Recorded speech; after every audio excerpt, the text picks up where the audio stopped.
अस्सलाम वालेकुम वरहमतुल्लाहि वबरकातुहू। प्यारी बहनों, कैसा लग रहा है आपको? क्या आपके ईमानी स्पिरिट्स कितने हाई हैं? कितना आप ज़िक्र अस्कार, इबादतें, क़ियाम, कुरान तिलावत सब कैसे चल रही है आप लोगों की? तो हम जो अब रोज़ा रख रहे हैं उसका मकसद क्या होता है ना? तक़वा। क्या वो मकसद हम हासिल कर रहे हैं? पूरा हो रहा है हमारा मकसद? क्या हमारे दिल में तक़वा पैदा हुआ? अल्लाह से ताल्लुक़ हमारा मज़बूत हो रहा है?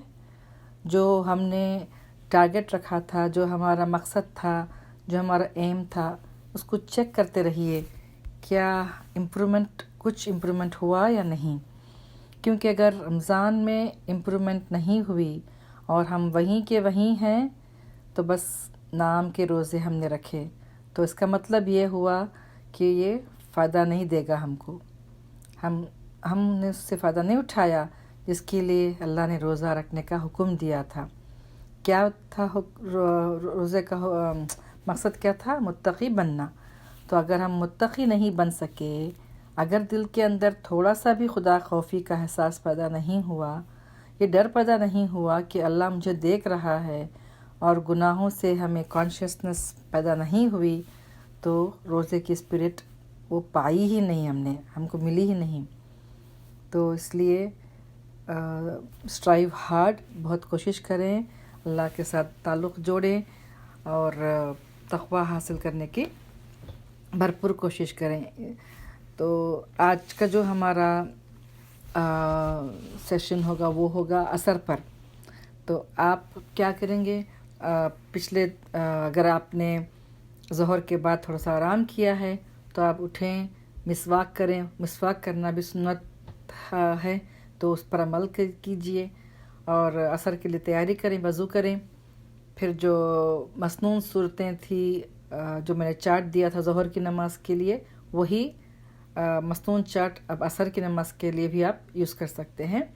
तो उसमें से अब अल बुरूज है, सूरह बुरूज है, सूरह तारिक है, अगर वो याद हो तो उसको नमाज में कीजिए। तो एक और बात यह है कि अगर आप चाहें, क्योंकि देखें रमज़ान के महीने में जो है वो तो नफिल सुन्नत नमाज और नफिल का तो दर्जा इक्वल होता है फ़र्ज़ों के, तो क्यों ना हम ज़्यादा से ज़्यादा नमाज अदा करें इंशाल्लाह। तो अगर आप चाहें तो 4 रकात सुन्नत असर के फ़र्ज़ के पहले आप पढ़ सकते हैं, जो ये गैर मौक़िदा सुन्नतें हैं। तो बाकी वक्त तो हमें होता नहीं, लेकिन कम से कम रमज़ान में तो हम कोशिश कर सकते हैं ना।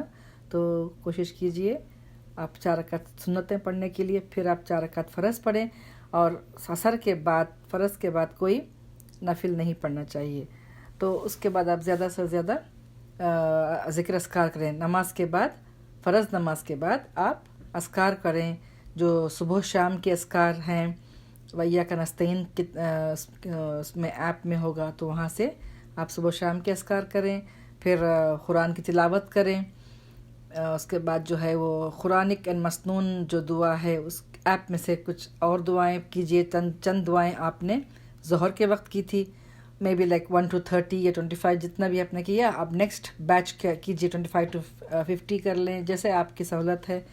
तो फिर इस वक्त आप अपने मरहूम रिश्तेदारों को भी याद कर लीजिए, उनका भी, वो भी तो हम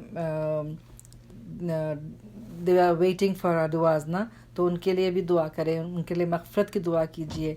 आपको ये मग़फ़िरत की दुआएं भी वैया का नस्तईन में मिल जाएगा, तो वहाँ से देखकर आप उनके लिए मग़फ़िरत की दुआ कीजिए। और क्या है, आपको जो भी उसमें से आप देख कर और भी दुआएं जो मांगना है, या आपकी दिली दुआएं जो हैं, पर्सनल दुआज़ जो हैं, वो भी आप करें। तो फिर उसके बाद आप उठकर इफ्तियारी की तैयारी करें।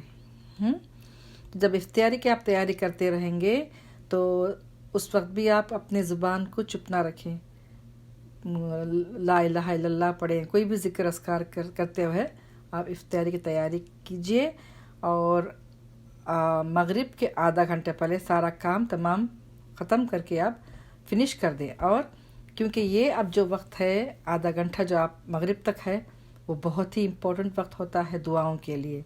तो आप अपनी फैमिली को भी کہہ دیں کہ سب آ کے بیٹھ جائیں، مغرب کا وقت ہو رہا ہے، دعائیں مانگیے، یہ قبولیت کا وقت ہوتا ہے یہ.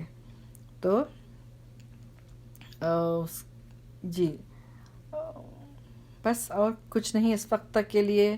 اب روزہ کھولنے کا وقت ہو رہا ہے تو آپ دعا، جب تک روزہ نہیں ہوتی آپ دعا مانگیے، دعاؤں کی قبولیت کا وقت ہے.